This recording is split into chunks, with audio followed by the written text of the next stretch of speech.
ఇక్కడికి వచ్చిన తర్వాత అంటే కాలేజ్ కంటే కూడా ఇక్కడికి వచ్చిన తర్వాత మీలో మీరు చూసిన చేంజెస్ ఏంటి అసలు నాలెడ్జ్ పరంగా? కాలేజ్ ప్లేస్మెంట్స్లో అయితే నేను గ్రూప్ డిస్కషన్ రౌండ్స్ అంత ఇవ్వలేకపోతుండే. ఇక్కడికి వచ్చిన తర్వాత I should mention Sujatha madam వల్లనే కమ్యూనికేషన్ అనేది చాలా బిల్డ్ అయినాయి నాకు.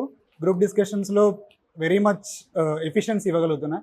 అండ్ నిన్న కూడా ఒక వాకిన్ ఇంటర్వ్యూ అటెండ్ అయినా. ఇక్కడ జీడీలో నేనే టాప్ చేశాను. ఓ గ్రేట్.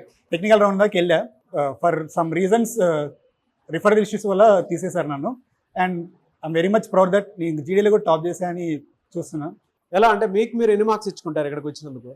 ఇక్కడికి వచ్చిన తర్వాత 75-80 ఇయర్లీ. బయట వాటితో కంపేర్ చేసి చూస్తే ఇక్కడ ఎందుకు జాయిన్ అవ్వాలంటే ఏం చెప్తారు కోఆర్డినేటర్ గురించి? ఇక్కడ ఎందుకు జాయిన్ అవ్వాలి అంటే స్పెషల్ ఫోకస్ ఉంటుంది ఈచ్ అండ్ ఎవ్రీ స్టూడెంట్ మీద. అండ్ ఆల్సో మీకు మన దగ్గర కోడ్ ప్లే గ్రౌండ్ ఉంటుంది. First thing code play ground మనకు ఉంటుంది.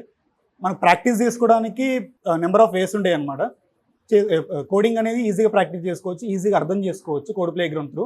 అండ్ ఆల్సో ఇంటర్వ్యూస్ని మాక్ ఇంటర్వ్యూస్ చూసుకుంటే మనకి ఏ త్రూ మాక్ ఇంటర్వ్యూస్ చేస్తాం. ఏ త్రూ మనకి అంటే ఎక్కడ డిఫెక్ట్ ఉంది ఏంటనేది ఏ నుంచి మనం తెలుసుకోవచ్చు అనమాట. ఫర్దర్గా మనం చేంజెస్ చేసుకోవచ్చు.